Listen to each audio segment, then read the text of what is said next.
Check. Check. Check.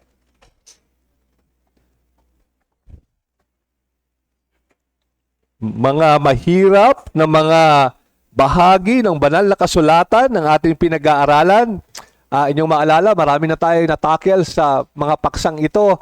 Tinitingnan natin halos lahat ng mga aklat sa Old Testament, except yung Genesis, kasi nga may serye dyan ng ating kapatid Marlon at Daniel. Katatapos lang dyan ng serye ng ating kapatid, of course, Joe and Ecclesiastes, dahil meron din tayong serye dyan. So except yung tatlo na yan, God willing, ay iisa-isahin natin. Nasa minor prophets na tayo. Katatapos lang natin sa major, yung mahahaba na mga propeta. Ngayon, nasa aklat tayo ng Hosea. Ang una sa mga minor prophets. 12 yan.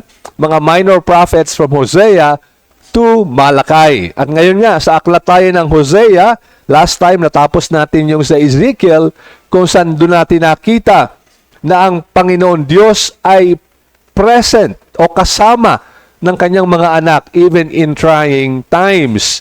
Ngayon naman, itong aklat ng Hosea at halos lahat naman ng mga aklat ng mga propeta ay kinukondena yung kasalanan ng bayan, no, para mga prosecutors o mga fiscals itong mga propeta.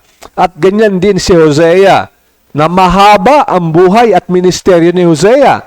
Nagsimula yan kasama yung pangangaral ni Isaiah, ni Amos, ni Micah, and Jonah. So halos contemporaries, kasabay niya yung apat na ito. Parang 5 sila na nangangaral sabay-sabay. Sipin nyo yan. So magkakasabay sila. Pero ang kanyang ministry sa Northern Kingdom, sa Israel, bago ito mahulog sa mga taga-Assyria. So ibig sabihin, halos 800 years before the coming of Christ, ang pangangaral na propeta Isaiah. At again, sinaway niya, kinundena niya ang unfaithfulness ng bayan, ang kanilang kasalanan, but positively, he also assures them of God's love and desire na muli silang makabalik at maranasan nila ang pag-ibig ng Diyos. Hosea tayo, chapter 1, mga kapatid, ang ating pag-aaralan, at basahin lang natin yung verses 1 to 3. Hosea chapter 1, verses 1 to 3, yung unang mga 3 talata. Ang salita ng Panginoon ay dumating kay Hoseas, na anak ni Beeri. Sa mga araw ni Uzzias, Jotam, Ahaz at Hezekias, mga hari ng Huda, at sa kapanahunan ni Jeroboam, na anak ni Joash, na hari ng Israel. Nang unang magsalita ang Panginoon sa pamamagitan ni Hoseas, sinabi ng Panginoon kay Hoseas, "Humayo ka, mag-asawa ka ng isang bayarang babae at magkaroon ka ng mga anak sa bayarang babae, sapagkat ang lupain ay gumagawa ng malaking kahalayan dahil sa pagtalikod nila sa Panginoon." Kaya't humayo siya at kinuha niya si Gomer na anak ni Diblaim, at siya'y naglihi at nanganak sa kanya ng isang lalaki. Tayo muna ay dumako sa Panginoon. Hilingin natin ang kanyang biyaya sa parang medyo nakakalito at medyo mahirap na bahaging ito ng banal na kasulatan. O Panginoon namin Diyos, minsan pa po kami ay magbubulay-bulay sa inyong salita, at ang aming pong panalangin, pakita niyo sa amin na sa gitna ng aming pagiging makasalanan, kami pa rin ay hinahanap at inaabot ng inyong pag-ibig. Ito po ang aming mga dalangin sa pangalan po lamang ng aming Panginoong Jesus. Amen. Isang prinsipe sa Inglaterra, si Prince Edward, ay nabuhay bilang isang binata. Sanay siya sa pagsosocialize, sa pakikihalubilo sa mga matataas, kumbaga, ng mga tao, ng kaharian. At halos magpo-40 na, hindi pa siya nag-aasawa. At in fact, gusto na ng kanyang mga magulang Of course, Haring Edward rin, I think, ang pangalan ng tatay niya, ay mag-asawa na siya. And finally, nagkaroon siya ng isang babae na nagustuhan niya. Ang pangalan niya ay si Wallis, na isang Amerikano naman, o Amerikana. At gusto na niyang pakasalan ng babaeng ito. Subalit, itong si Wallis ay twice na na-divorce. In fact, may asawa pa siya nung siya ay kanyang, kumbaga, nililigawan ang babaeng ito. Eventually, na-divorce siya, pwede na silang mag-asawa, subalit bago makasal, namatay yung tatay niya. Namatay. Sino ang magiging hari dahil patay yung tatay? Siyempre, si Prince Edward. So, siya ay naging hari at gusto na niya magpakasal habang hari na siya. Subalit, sa Inglaterra, ito yung mga 1900s na nangyari, about 100 years ago na ngayon, ay talagang masama ang pagtingin na mag-aasawa ng twice divorced woman. Ayaw ng Church of England, ayaw ng mga parliamentarians, ayaw din ng publiko. Kaya sa pinaka-nakakagulat na pangyayari sa kasaysayan, for the first time, ay bumaba sa trono ang isang hari sa Inglaterra. Itong si Haring Edward VIII, bumaba sa kanyang trono, 1 taon lang na naglingkod bilang hari para pakasalan itong si Wallis Warfield Simpson. At siya ay bumaba sa trono. So marami nagtataka, bakit ipinagpalit ng lalaking ito ang kaharian para sa isang babae? At alam nyo, pwede rin nating maitanong, bakit pinagpalit ng mga Israelitang ito ang kanilang kaugnayan sa Diyos para sa kanilang mga idolo o mga Diyos-Diyusan? Bakit nagawa ito ng bayan ng Diyos? Now, alam nyo, napakahirap maunawaan yung utos dito kay Hoseas. Kung bigla natin lang babasahin, ay talagang masisindak tayo. Siguro, lalo na yung mga kalalakihan. Father's Day pa man din ngayon. Diba? Isipin nyo, kung matanggap nyo ang ganitong utos, ang pinakaunang mensahe na narinig ng propeta ay magpakasal sa isang bayarang babae. Shocking talaga ito. Subalit sana makita natin dito sa ating pag-aaral ang napakahalagang leksyon ng pag-ibig ng Diyos sa mga makasalanang tulad natin. Itong bahaging ito, yung chapter 1, mga unang talata, para itong memoir, yung mga biographical account, parang kwento ng buhay, at yung ginawa ni Hosea, parang isang prophetic action. Yung prophecy na isinabuhay, naging aksyon.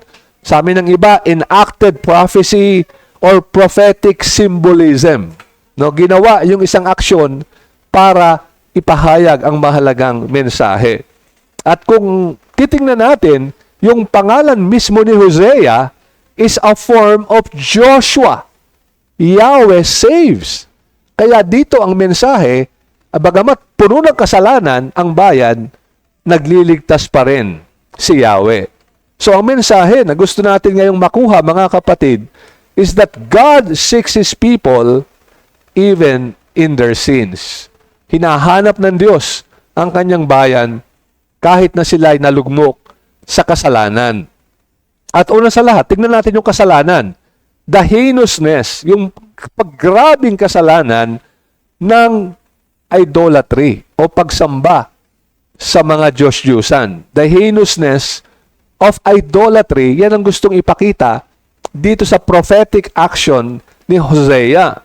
Sa verse 1 ng ating talata, makikita natin diyan bilang parang pinaka-backdrop or pinaka-konteksto ng kanyang propesiya, talaga napakahaba ng buhay nitong si Hosea, Walang masyadong sinabi kung saan siya nanggaling, kung ano ang kanyang, kumbaga, yung kanyang buhay, hindi masyadong detalyado, kailan, pero sinabi na anak siya ng isang, unknown sa atin, baka nung unang panahon, medyo kilala, pero si Biri, ang tatay niya, pero grabe yung hari na kanyang dinaanan, Ang haba ng buhay niya. Sabi nga nung iba, baka teenager pa lang si Hosea, ay nangangaral na.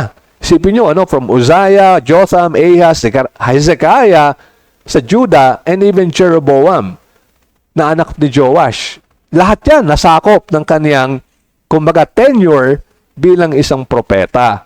Pero kung siya nga ay isang binata o adolescent pa lamang, ay lalong kahanga-hanga ang kanyang pagsunod. No? Biro mo, utusan ka. Kung teenager ka pa lang, tawagin kang propeta, ito kaagad yung unang utos na matatanggap mo na dapat mong gawin. Now, ano ba yung utos na yan? Verse 2. When the Lord, Yahweh mismo, first spoke through Hosea, yung unang-una na magsalita kay Hosea, the Lord said to Hosea, go, take yourself a wife. Kung period na sana doon, napakagandang balita nito. No? Siguro may mga singles tayong kalalakihan dito na ito sana yung gusto nilang marinig. No? Di ba? Kung single ka na lalaki, ang gandang balita nito. Mag-asawa ka na. Di ba? Kaso, ang bigat nung kasunod. Take to yourself a wife of whoredom. Grabe. Ano ang utos na ito? Shocking ito. What a family life na gusto ng Diyos na simulan ni Hosea. Yung salitang whoredom na ginamit diyan, medyo babaeng bayaran ang sa Tagalog na translation, sa verse 2, 3 beses na ginamit yan. Para bagang minabartilyo talaga sa pandinig ni Hosea. A wife of whoredom and have children of whoredom, for the land commits great whoredom. Now, yung dalawang unang whoredom na ginamit, pareho yan sa Hebrew. Yung ikatlo, kakaiba, ibang word ang ginamit. Ano?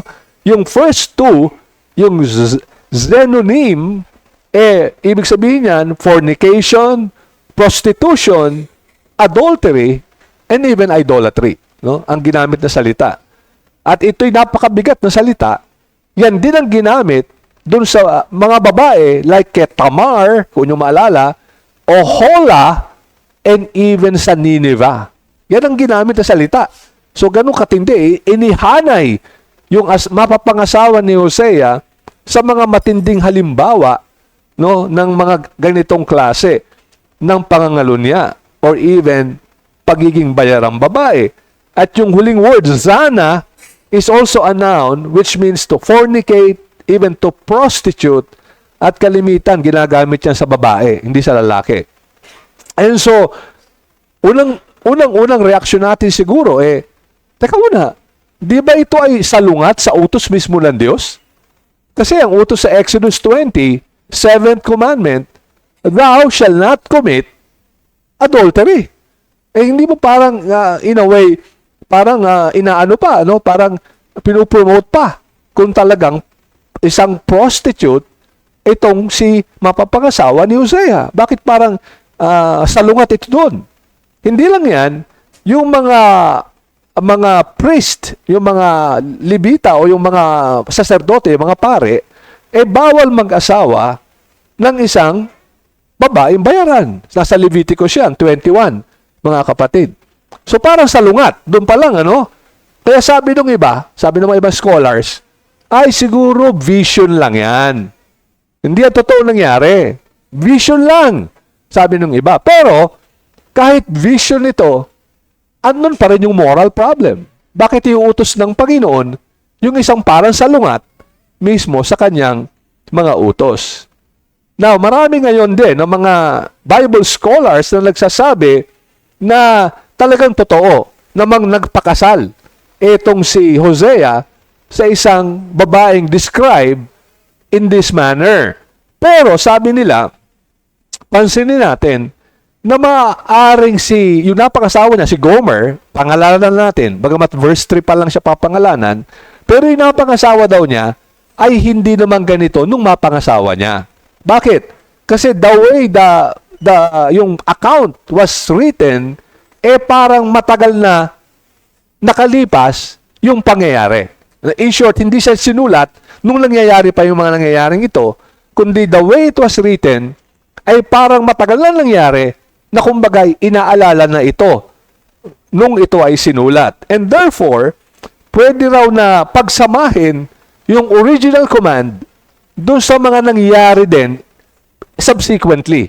No? Na medyo parang mahirap makita, pero parang ganito, merong isang commentator na nag-translate nito containing the original command and yung mga additions na nangyari na, and therefore, nung sinulat in the future, pinagsama na yung original command and yung mga subsequent na nangyari.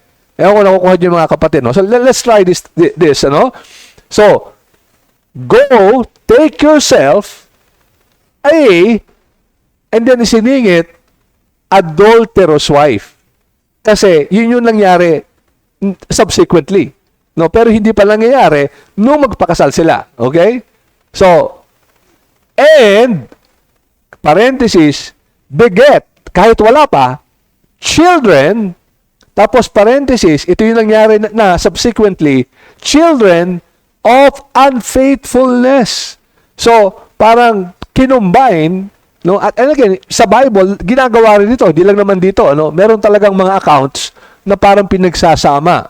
So, this is one way to understand the passage, na hindi pa naman ganon, pero may tendency maging ganon nung kanyang pinakasalan. Kaya nung sinulat yung account, kumaga sinyorte na, pinagsama na.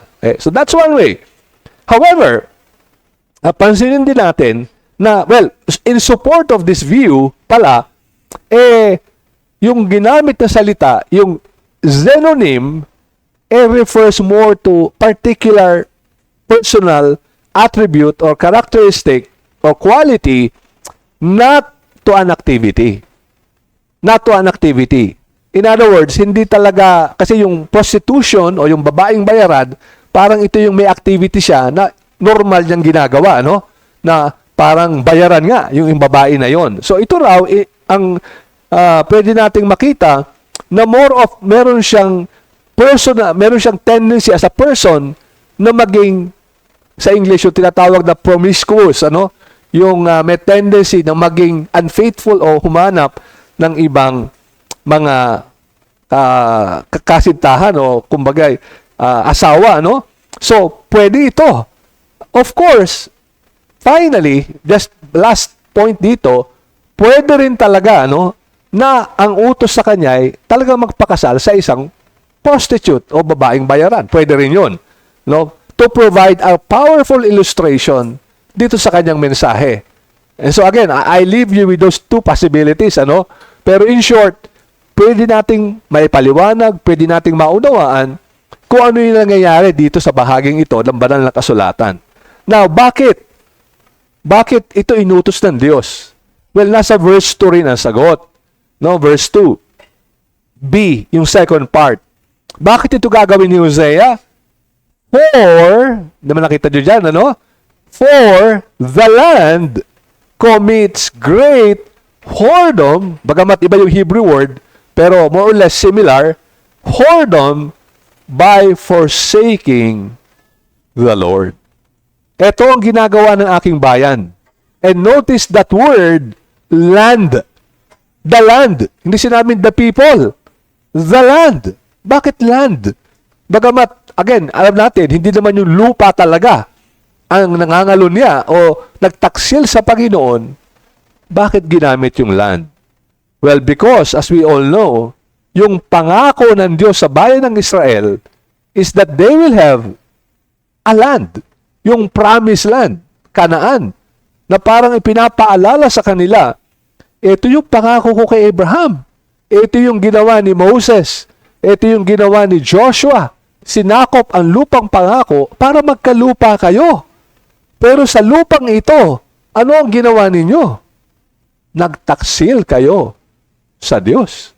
So parang kumbaga, parang lalong idiin sa konsensya nila ang karumal-dumal na ginawa nila matapos silang ligtas ng Diyos, matapos silang bigyan ng lupang pangako, ito pa ang iginanti nila sa Diyos. Naging mga taksil sila sa Diyos. And so verse 3, mga kapatid, anong ginawa ni Hosea? Na maaaring teenager pa lang nito, panahong ito. So he, Hosea, went and took Gomer, the daughter of Diblaim, and she conceived and bore him a son. Why this particular woman, ang naisip ko nung binabasa ko ito, pinagbubulay-bulayan, di naman sinabi. No, bakit si Gomer? Ang sinabi lang ay siya ay daughter ni Diblaim. Again, di natin kilala, wala tayong alam na informasyon sino ito. But, ang sabi lang dito, she conceived and bore him a son. Kaya, malamang, dahil bore him, ibig sabihin, anak talaga ni Hosea, yung kanyang, at least yung panganay, kaya siguro, makikita natin, na talagang faithful pa nung una, si Gomer. No, ito yung isang suporta doon sa idea na hindi naman unfaithful na kaagad or prostitute na agad. Subalit, nung una silang dalawa mag-asawa, nanganak, walang iba. Kasi bore him Hosea, a son. And in fact, later on, ay magkakaroon pa ng dalawa pang anak. Now, hindi nilinaw doon sa dalawang anak kung ito ay anak ni Hosea, pero malinaw na sinabi ron, pinangalanan sila ni Hosea. Kaya again, malamang, kasi di ba yung pagpapangalan is a sign of authority. So yung pagpapangalan na ito ay malamang, ay sabi ng iba, ay baka naging tapat pa naman ng mga unang anak na yan. So, bagamat doon sa mga pangalan ng mga anak, may mga mensahe na rin na ibinibigay doon yung ating Panginoong Diyos. No? But again, ang point lang natin dito, tinawag yung mga anak na children of whoredom, hindi dahil sa sila ay anak ni Gomer sa ibang mga lalaki, kundi dahil sa yung nanay nila ay naging unfaithful afterwards. Kaya natagurian na rin sila na child or children of whoredom.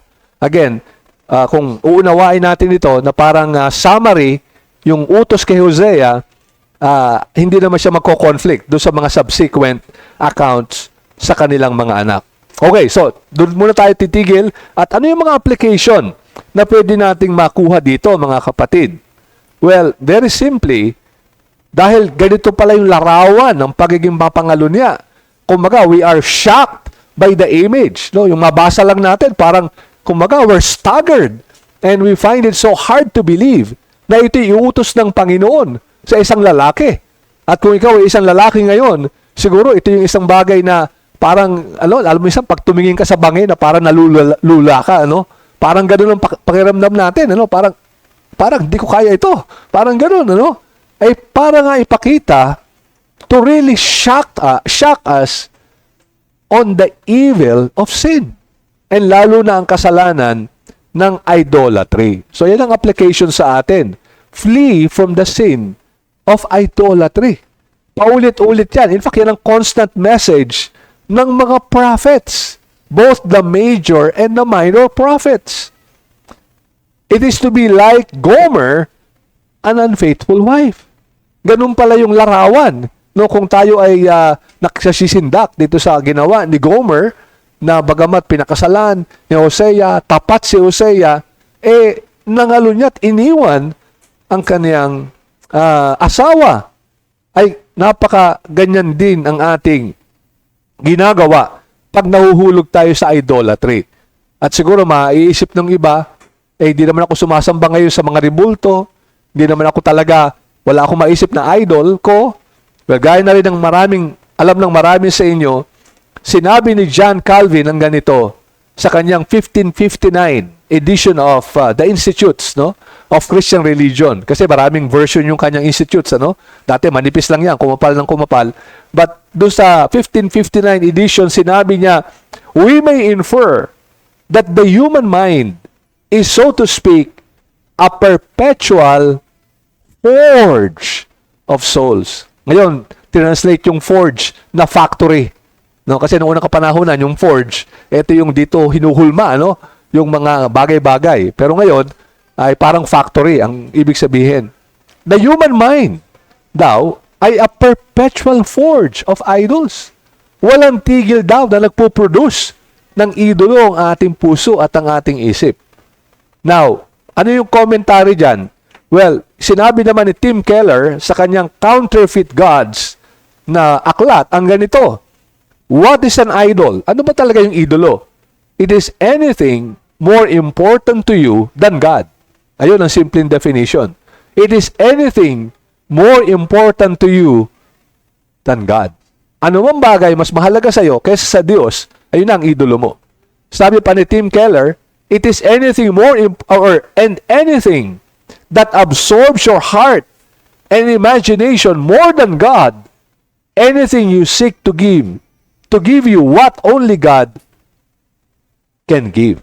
No, ano man daw bagay na sa ating imahinasyon, sa ating puso, ay mas naa-absorb tayo, mas doon tayo nahuhumaling, ano man ito, yun daw ang ating idolo. Kaya bilang aplikasyon sa atin, siyasatin natin, mga puso natin, mga kapatid, baka merong idolo sa ating buhay na siya nang umaagaw nung pag-ibig natin sa ating Panginoon Diyos. Sana magsisi tayo sa kasalanan ito. Ano man yung umaagaw, ano man nakakakain ng oras natin na parang nahuhumaling na yung puso natin doon. Pwedeng isang tao yan, isang karelasyon natin, isang bagay, pwedeng as simple as some hobby, no, kahit na yung mga legitimate things na ginagawa natin, pwede natin itong maging idolo. No, kaya nga naisip ko lang this past few days or weeks, talagang parang isa-isang pinapaalala ito sa akin ng Panginoon. Dahil yun nga, gaya ng alam nyo, yung aking thumb, yung daliri ko, di ba? Sumakit yung muscle na first time nangyari sa akin. So yung paborito kong mga sports, lahat nawala, no? Hindi ko magamit eh. Tapos na-discover ko, yung paa ko pala, okay lang. So bumalik ako sa paglalaro ng football. Pero lo and behold, mga 2 weeks ago, yung isang muscle na naman, sumakit, napakasakit. Ay, hindi ko mailakad yung aking paa. So ngayon, pareho wala, no? Hindi ko pareho magamit. Now, siguro paalala ito ng Panginoon na kahit anong mga even legitimate things, pwedeng kainin ang puso natin at mapalayo tayo sa Kanya. So, flee from idolatry, pero flee also from adultery. Kasi yung adultery, nalarawan ng idolatry, pero kaya siya larawan ng idolatry, kasalanan din yung adultery. Diba na ginawa ni Gomer? No, bagamat may spiritual metaphor or image na gustong makita natin, yung underlying image or metaphor ay kasalanan din. At tayo bilang mga mananampalataya, kailangan mag-ingat sapagkat ang mundo natin is characterized, as you all know, by so much immorality. No, lalo na mga sexual immorality. Na bagamat nung panahon namin, gano'n na rin naman, pero talagang kami na matatanda na, nakita namin yung arc ng history, na kung dati ganito, ay talagang ngayon naging, kumbaga, lantad na because of social media. And so, pakaingat tayo na baka mahulog yung puso natin, kumbaga sa double sin, the sin of actual adultery, and of course, idolatry. No? Pagkat baka tayo'y ma-enslave ng kasalanan ng mga sexual sins na laganap sa ating kapanahunan ngayon. So nawa, maging pakaingat tayo. Baka tayo'y mahulog sa mga kasalanan ito. Okay, but then, secondly, kailangan wag natin ding ma-miss the unfathomable mercy and love of God na makikita natin sa Book of Hosea. Grabe yung pag-ibig ng Diyos sa kanyang bayan at yun naman ang pinakita ni Hosea. No, biro mo, pinakasalan mo yung ganito klaseng babae. Pero sa verse 1 pa lang, makikita na natin yung awa ng Diyos. Bakit? Kasi sabi sa verse 1, the very first words, the word of the Lord that came to Hosea.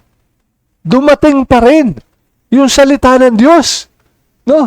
Di ba, pag sobrang kataksilan lang ginawa sa inyo ng isang tao, the last thing you want is to talk to that person. Di ba? No? Ayoko na makausap yung taong yan. Grabe yung pagtataksil sa akin. Pinakasalan ko yung babaeng yan, tapos ay sumama sa ibang lalaki. Siguro, pag ikaw nangyari sa iyo yan, tapos biglang may magsabi sa'yo, halika na, andito siya, gusto kang makausap. Siguro, una mong reaksyon, ayoko makausap. ang taong yan. Pero dito, napakabait ng Diyos. The word of the Lord, that phrase, or similar phrases, appears more than 400 times from Genesis to Malachi. More than 400 times. The word of the Lord. The word of the Lord. No? Napakaganda niyan because one of the at tawag nga ni John Frame, the theologian, one of the attributes of God is that He is a speaking God. He communicates. At dito, bagamat grabe yung kasalanan ng pagtataksil, nag-communicate pa rin ng Panginoon. So yan, makikita natin yan. But throughout the book of Hosea, paulit-ulit nating makikita yung pag-ibig ng Diyos. In Hosea 3, verse 1, chapter 3, and the Lord said to Hosea, go again, love a woman who is loved by another man and is an adulteress, even as the Lord loves the children of Israel, though they turn to other gods and love cakes of raisins. Well, go again, love a woman. Yung nagtaksil sa'yo, na iniwanan ka na si Gomer, sabi ng Panginoon, puntahan mo siya. Actually, tubusin mo siya. No, you have to redeem that woman. Parang bayaran mo, no, para lumaya siya sa kanyang, kumbaga, kalaguyo, at muli mo siyang ibalik. So, grabe.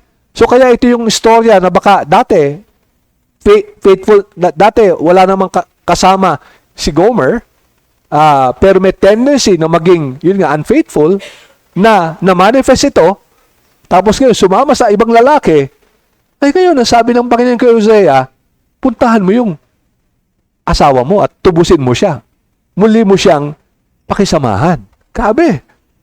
Pero even more, even as the Lord, pinakita niya ulit, as loves ang ginamit, the children of Israel, though they turn to other gods, kahit nagtaksil na sila,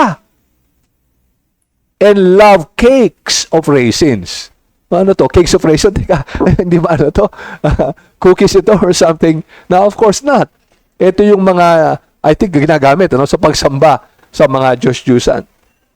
So, kaya sinasabi ng iba, Hosea is the Gospel of John in the Old Testament. God so loved the world that He sent His only begotten Son. Siya ang sinabi ni John. So parang ganito rin ang makikita natin sa Hosea. Grabe yung pag-ibig ng Diyos sa mga makasalanan tulad natin. Na ipinadala niya pa si Hosea para pakasalan yung asawa niya na taksil para ipakita na handa din ang Diyos na tanggapin ang mga makasalanang tulad mo at tulad ko kahit tayo nagtaksil sa Kanya. And so bilang application, mga kapatid, realize that God loves adulterers like us. Mahal ng Diyos ang mga mataksil na kagaya natin. Kanyang iniibig. Hindi katakataka na sa Book of John ay ang Panginoong Jesus nagpakita ng pag-ibig sa mga mapangalunyang babae. Napansin nyo ba yun? No? Sa Book of John ito, makikita natin. Ang isa dyan ay the Samaritan woman. Di ba yung na-meet niya ang babaeng ito na Samaritana sa well, yun nga, sa igiban ng tubig. At ang babaeng ito, gaya ng account, ay 5 times na nagkaasawa. At yung kasama niya ngayon ay hindi pa rin niya asawa. Now, talk about Gomer, no? Baka ito yun. No? Of course, sabi ng iba, more of baka abused ang babaeng ito. But still, andun yung sinabi ng Panginoon, 5 na ang asawa mo dati. Pero ano ang sabi ng babaeng ito sa Panginoon? Verse 25, John 4, I know that Messiah is coming, He who is called Christ. When He comes, He will tell us all things. Alam ko, darating ang anointed one. At siya ang magsasabi ng lahat. Pero ano ang sabi ng Panginoon? Verse 26, Jesus said to her, the Samaritan woman, I who speak to you am He. One of the few cases na tahas ang sinabi ng Panginoon, ako na yun. Sinabi ito sa babae na mapangalunya. Isang babaeng kumbaga, mababa at tingin ng lipunan, ay siya mismo ay minahal ni Jesus. Kaya nga mismo mga alagad niya nung dumating sila, nagulat sila. Bakit siya nakikipag-usap sa isang babaeng Samaritano pa?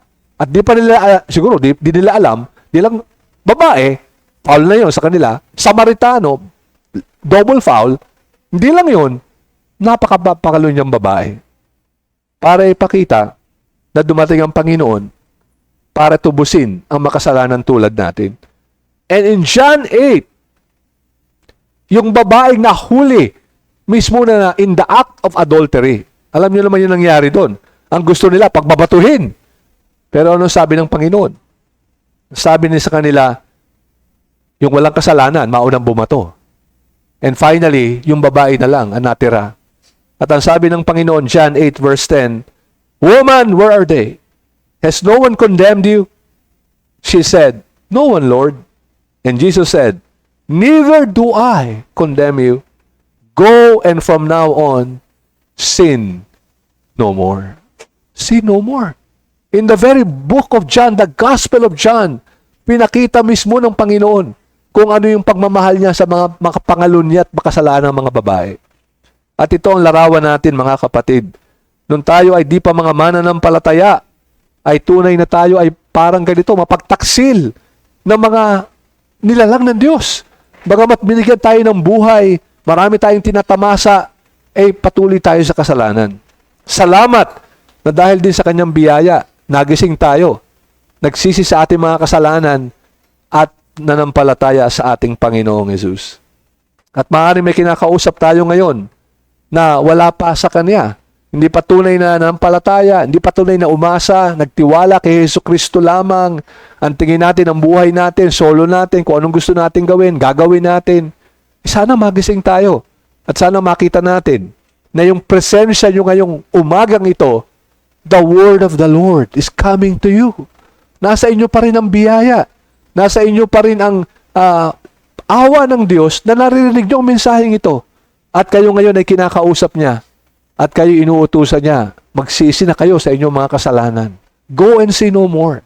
Magtiwala kayo. I am He, the Messiah, sabi ng Panginoong Jesus. Lumapit kayo sa Kanya upang makatanggap ng buhay na walang hanggan. And so in summary, nakita natin, flee from this sin of idolatry and adultery and realize the very mercy and love of God na ipinakita sa makasalanang tulad natin. Again, sa Inglaterra, sa bayan ng London, ay si 17 years old, Robert, ay nabuhay, nawalang tatay, maaga siyang naulila, at napabarkada siya. Nung panahon na yon, ay talagang 1700s ito. So, nung panahon na yon, pag wala ka talagang pinag-aralan, wala kang kakayahan sa buhay, ay talagang hihirap ng buhay. So, napasama siya sa gangs, kumbaga, pabarkada siya, lahat ng mga katiwalian, ginagawa nitong si Robert. But finally, at 20 years old, ay narinig niyang mangaral si George Whitefield. No? Katuwaan lang. Parang gusto nilang katuwaan si George Whitefield. Sinama niya yung kanyang gang, mga kabarkada niya. Makinig tayo rito. At kutsain natin, yung preacher na ito siguro, yung nasa isip nila. Pero nung mangaral si George Whitefield, ay talagang tinamaan si Robert. At naligtas ang taong ito. At hindi lang naligtas, gusto pa niya maging pastor. No, talagang ganun ka pag-alab ng kanyang puso. Subalit years later, nanghina ang kanyang pananampalataya. Nanghina. In fact, nag-backslide itong si Robert. And one time, nakasakay siya sa train, may nakasabay siyang babae. Na yung babae ito, somehow nagkwentuhan sila. At nabanggit ng babae na ang laking naging blessing niya doon sa isang himno na kanyang inaawit. At yung title daw ng hymn na ito ay walang iba kundi, "Come thou fount of every blessing." Come thou fount of every blessing. At nung marinig ito ni Robert, nasindak siya.